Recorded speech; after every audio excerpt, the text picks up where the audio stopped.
Bienvenidos a su programa Respuestas Apologéticas, un espacio en donde desde la razón daremos respuesta a sus dudas sobre la fe. Mi nombre es Dante Urbina, apologista católico, y bueno, voy a acompañarlos en este viaje. Vamos a las preguntas. Esta es una cuestión que se plantea bastante, la idea de que Jesús como que profetizó que el fin del mundo o todas las señales para el fin del mundo se iban a cumplir en el mismo primer siglo durante la vida de los apóstoles, y como no se cumplieron, entonces Jesús falló y al ser falible no puede ser Dios. Es una objeción que se plantea. En concreto, el texto clave al que se hace referencia es Mateo 24:34, donde Jesús dice, luego de haber hablado sobre las señales en torno al fin del mundo: les aseguro que no pasará esta generación hasta que todas estas cosas sucedan. Entonces, claro, lo que se asume es que esta generación se refiere a los apóstoles y por lo tanto implicaría simplemente que en unas pocas décadas ya se tenía que cumplir todo eso. Sin embargo, si examinamos con más cuidado, esto no tiene por qué necesariamente entenderse así, sino que hay otras formas posibles, coherentes de entender la frase de Jesús. Así como apuntan Norman Geisler y Thomas Howe, la palabra generación en griego, genea, puede significar raza. Así que en este caso particular la afirmación de Jesús podría significar que el pueblo judío permanecerá hasta que todas estas cosas se cumplan. Uno dirá, pero ¿cómo así? ¿Esto puede ser una profecía o predicción relevante? Y la respuesta es que sí. ¿Por qué? Porque resulta que es algo que llama la atención el hecho de cómo se ha preservado la identidad del pueblo judío. En el siglo I se comienzan a ver las señales de las que habló Jesús, las calamidades, la destrucción del segundo templo y eventualmente la diáspora, es decir, la dispersión del pueblo judío por todo el mundo. Entonces, si por generación entendemos que hacía referencia a la raza judía, la identidad judía como pueblo, pues se dispersó por todo el mundo. Y que un pueblo que se ha dispersado por todo el mundo pueda mantener su identidad de forma claramente identificable a lo largo de 20 siglos, incluso después de dificultades, persecuciones, holocausto y todo eso, ciertamente es algo que no es fácil. Así que de todas maneras habría un elemento remarcable de profecía en las palabras de Jesús si las entendemos en estos términos. Ahora bien, si uno ve el contexto completo de todo el capítulo 24 del Evangelio según San Mateo, donde Jesús pronuncia las palabras de que no pasará esta generación y todo ello, se va a dar cuenta de que en el mismo contexto del texto hay elementos que llevan a pensar que no pareciera que Jesús quisiera implicar que todas las señales se iban a cumplir necesariamente en el siglo I o durante el tiempo de vida de los apóstoles. Específicamente yo he tratado con esta cuestión en mi libro ¿Cuál es la religión verdadera?, publicado en 2018, y menciono lo siguiente. Inmediatamente después de hablar sobre las señales antes de su venida, Jesús relata 3 parábolas, todas las cuales implican que podría pasar bastante tiempo. En la del siervo infiel, se dice: mi amo está tardando en venir, Mateo 24:48. En la de las 10 jóvenes se señala cómo el novio tardaba en llegar, les dio sueño a todas, Mateo 25:5. Y en la de los talentos, explícitamente se apunta que mucho tiempo después volvió el amo, Mateo 25:19. Y esto es perfectamente razonable, pues se requiere de bastante tiempo para que se cumplan todas las señales mencionadas por Jesús en Mateo 24. Numerosas guerras y terremotos que serían solo el principio, la aparición de muchos falsos profetas, predicación del evangelio en todo el mundo, etc. Entonces, cuando tomamos atención de las 3 parábolas que Jesús dijo inmediatamente después de referir estas cosas sobre el fin del mundo, un patrón común en las 3 parábolas es que se dice que va a pasar mucho tiempo. Y eso no es solo unas poquitas décadas, porque si fueran unas pocas décadas, entonces no habría que hacer énfasis en mucho tiempo. El hecho de que Jesús haya puesto énfasis en ello, por tanto, es una importante evidencia a favor de la idea de que no pareciera ser la intención de las palabras de Jesús de que todas las señales del fin del mundo iban a estar presentes en el siglo I. Por lo tanto, tenemos una solución perfectamente razonable a la objeción bajo el simple hecho de atender al contexto completo del pasaje y no tomar las frases aisladas. Así que Jesús no habría cometido un error, sino más bien cometen error aquellos que toman sus frases sin examinar todo el contexto.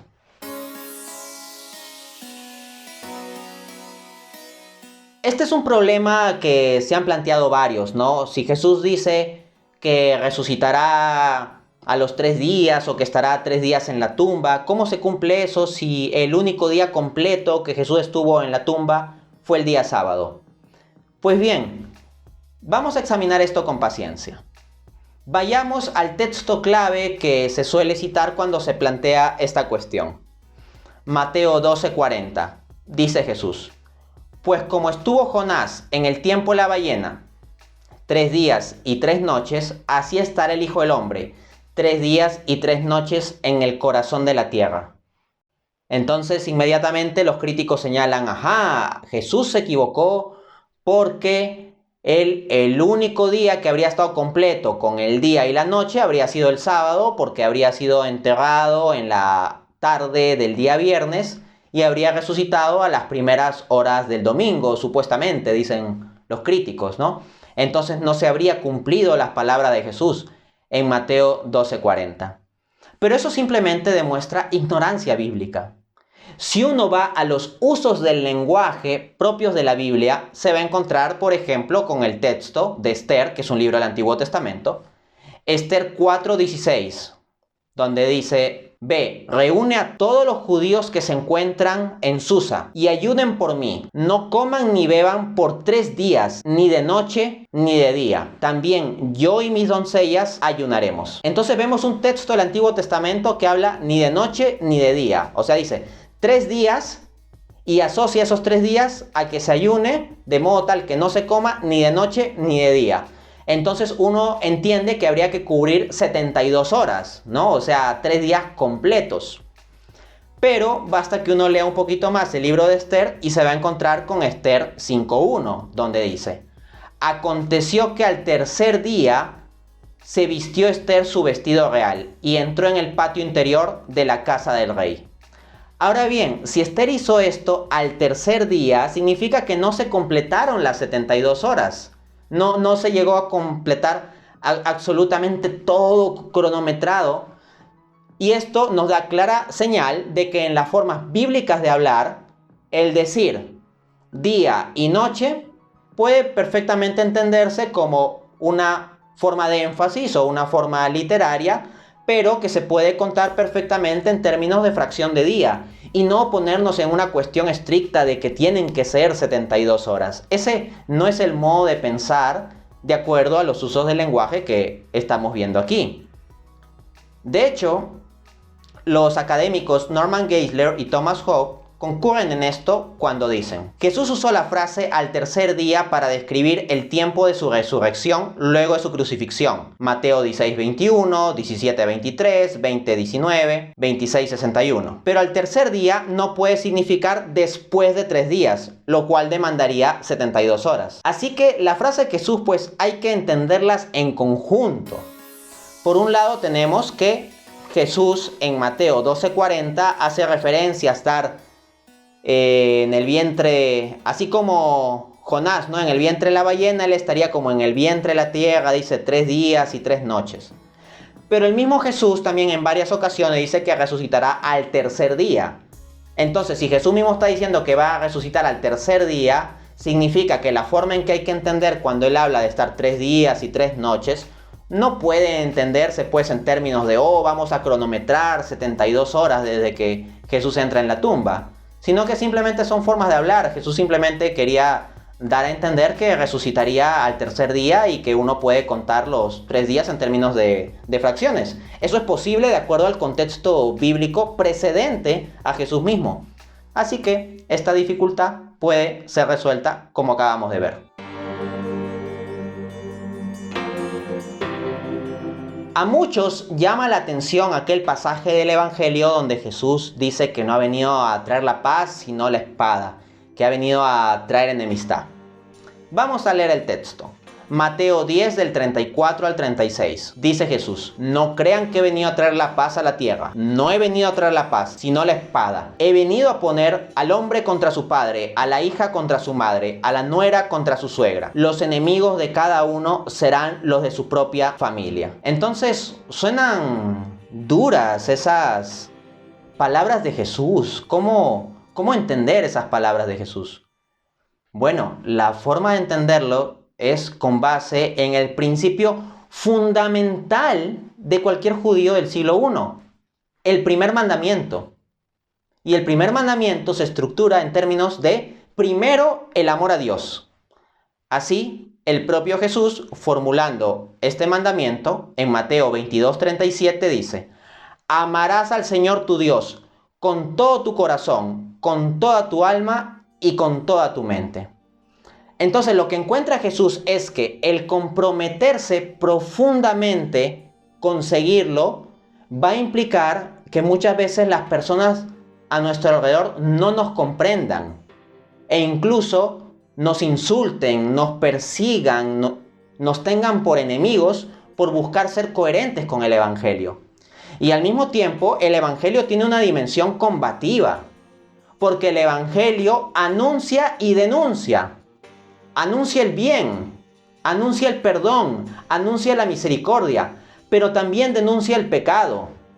Así Jesucristo, por ejemplo, cuando en ese famoso pasaje perdona a la mujer adúltera, también le dice: vete y no peques más. Entonces le anuncia el perdón, le anuncia la misericordia y también denuncia el pecado.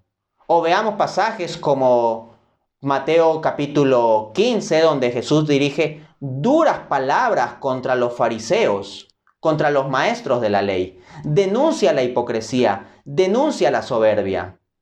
Jesús hace denuncia de todo tipo de pecados. Y claro, nos manda a nosotros también a juzgar con juicio justo.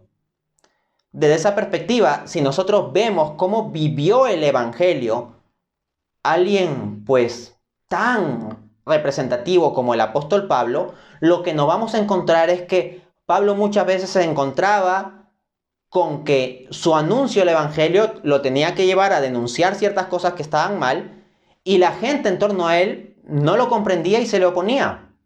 Así, por ejemplo, en Gálatas capítulo 4 dice algo como: Gálatas sin mente, Gálatas sin seso, ¿acaso me toman como vuestro enemigo por haberles dicho la verdad? Entonces, cuando uno va a ser firme en el mensaje de la verdad, se va a encontrar con persecución. Y ni siquiera tienes que buscar enfrentarte a los otros para encontrarte con eso. Basta que vivas de forma coherente tu fe cristiana y te puedes encontrar con familiares que no te comprendan.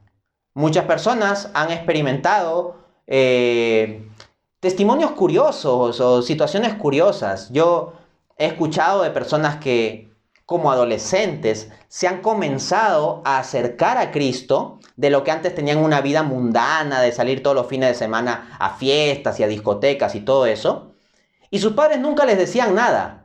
Salían a fiestas y a discotecas y los padres los dejaban.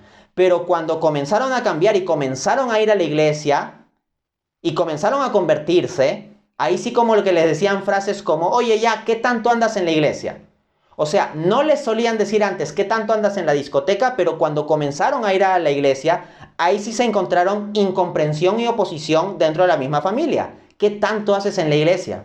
Entonces vemos ahí cumplidas las palabras de Jesús. Y bueno, eso es lo que hemos visto por hoy. Nos vemos en un siguiente programa.